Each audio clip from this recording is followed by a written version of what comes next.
Isaiah 9:6 especially, seeing so far beyond what Isaiah could have imagined in regards to the nature of this one who is coming. You have that Old Testament revelation, and then the New Testament is not the revelation of the Trinity. The revelation of the Trinity takes place between the two. The New Testament now is just soaked in that language because every person writing it is a Trinitarian. It is the common faith of the people.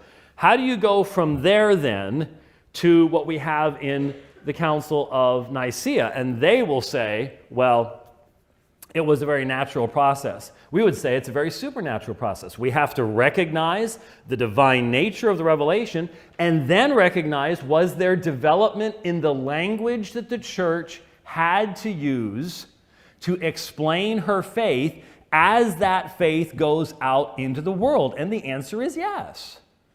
I mean, when you think of the 2nd century Christian writer Justin Martyr, Hi, this is Pastor Uresti, also known as Approved of God, in my YouTube channel, coming to you once more to bring you a video that exposes the Trinity doctrine as being false. In today's video, I'm targeting James White. I don't know him personally, but the teachings that he's giving are not right. They're incorrect. So I'm doing this video to correct some of the false things that James White is saying. Not in the interest of hurting James White, no, in the interest of truth. Now, I do agree with James White in his teaching that the Trinity doctrine came before the Council of Nicaea 325. That is true, but there are some things that James White pointed to, Dr. James White pointed to, that are not right. And I want to point them out and correct them. James White says that the Old Testament has a revelation of Jesus as being God. And so that is the start of what he calls the Trinity revelation. But no, the Old Testament does not teach anything about a Trinity. And Isaiah 9:6 is really the banner for the teaching of one God, and that Jesus Christ is that very one God manifest in the flesh.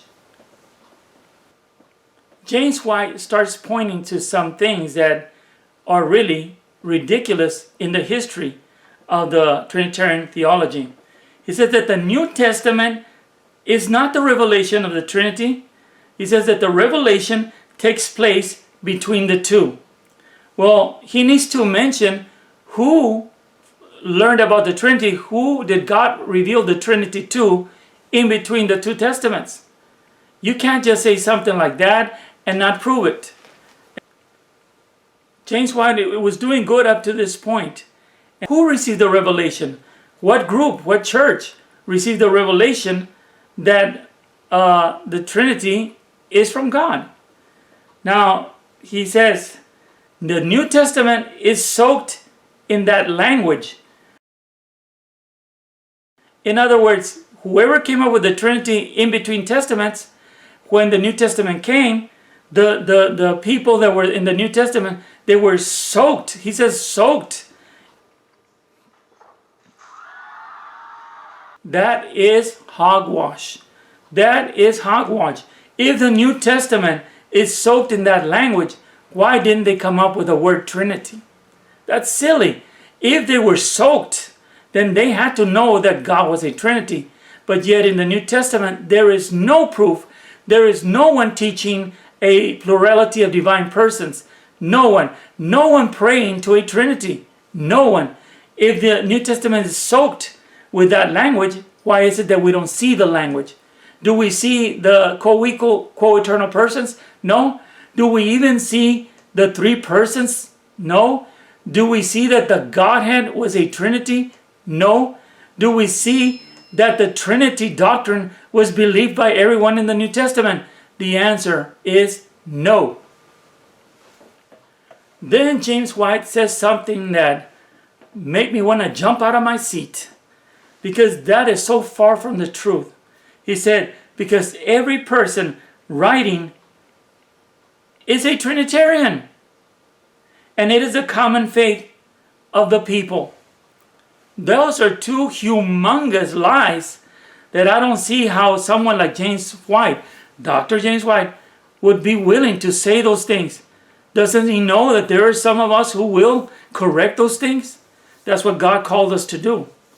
As I wrote Philo's Trinity, God showed me the history of the church and how it was corrupted, and how the apostolic and ante-Nicene fathers seemed to be the true Orthodox church, when in reality they were the men that came into the church teaching false doctrine.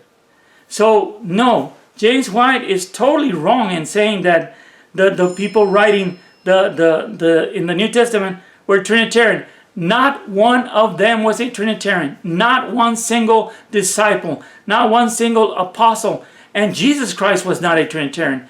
If you go to Mark 12, 29, they ask him, what is the first commandment? And Jesus didn't say to believe in the Trinity doctrine because we are three. He didn't say that. He said, hear, O Israel, the Lord our God, the Lord is one. Referring back to the Shema of Israel, Deuteronomy 6:4. And then he said, you will love the Lord with all your heart, with all your strength, with all your mind, might, and everything else. So no, Jesus was not a Trinitarian. He was approving of the monotheism. And he was approving that there was only one God. But Jesus kept teaching his disciples that he was that God manifest in the flesh. He said many times, if you've seen me, you've seen the Father. If you believe on me, you believe on the Father. And so forth. There's many. He said that the works I do, the Father that dwelleth in me, he does the works. So there's a lot of, and Paul said that all the Godhead dwelt in Jesus bodily. So there you go. The Bible is very clear on the one God of the Bible, and that Jesus is God manifest in the flesh. He was of man, yes, but within him dwelt the Father. He was divine. So you have to study the scriptures with this type of information and not the false information of the Trinity. To say that the common faith of the people was Trinitarian is to be lying. Not a little lie, a humongous lie.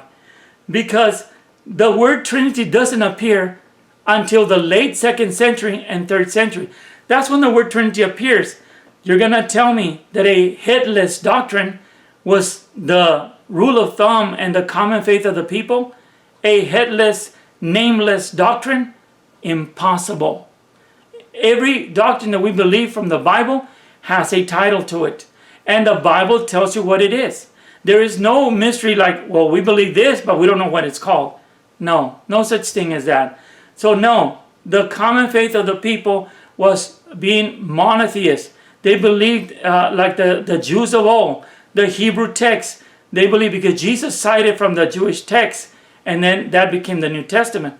But Jesus believed in the Old Testament as all the Jews.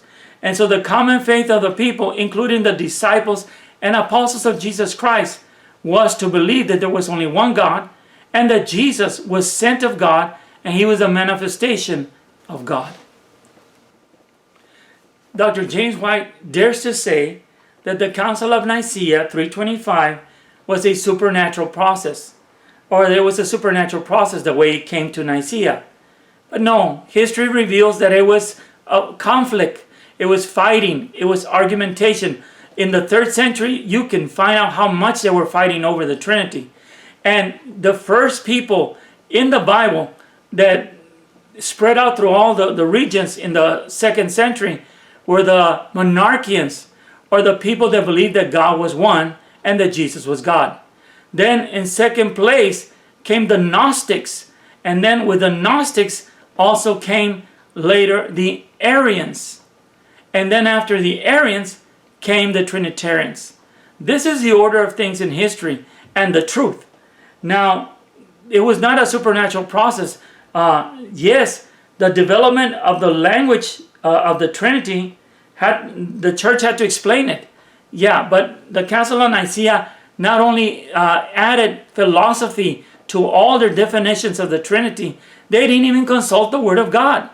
They were using all these philosophical terms that they had received from the 1st century with the writings of Philo of Alexandria.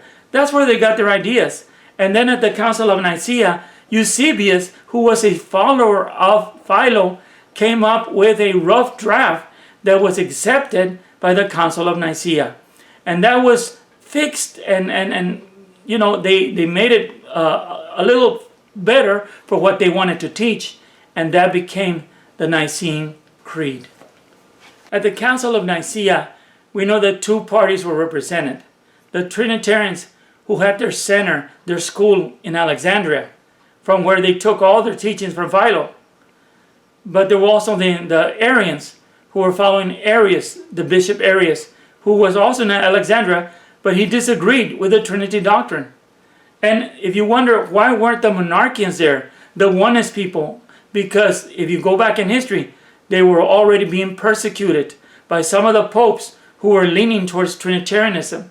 You see, the first popes were very fair, and they allowed for people to be either monarchian or Trinitarian if they were part of the Catholic Church. And yes, they called the church the Catholic Church, but it was not the Roman Catholic Church until the Council of Nicaea, when Constantine sided with the Trinitarians and made the Trinity state law and made the Roman Catholic Church the state religion.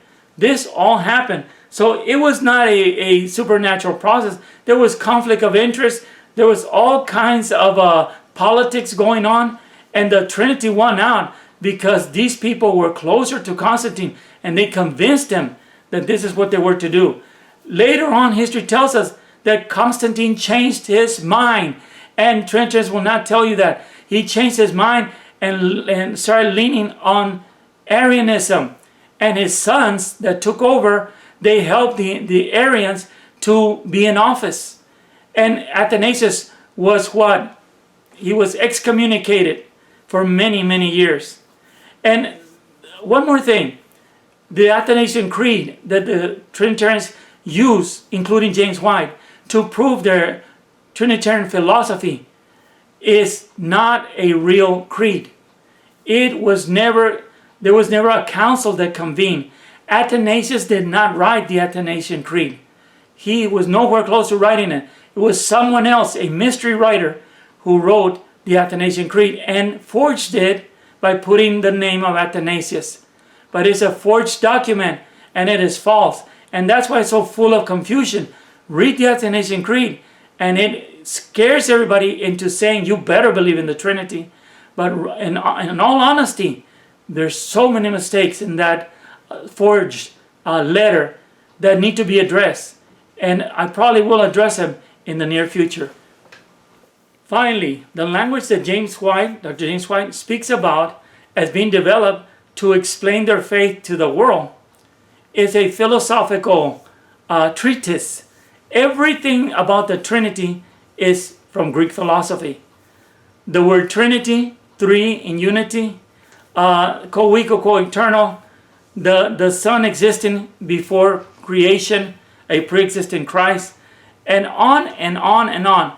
The Catechism of the Catholic Church explains that they took all, if you go to the Catechism, it says that they took all their ideas from philosophy.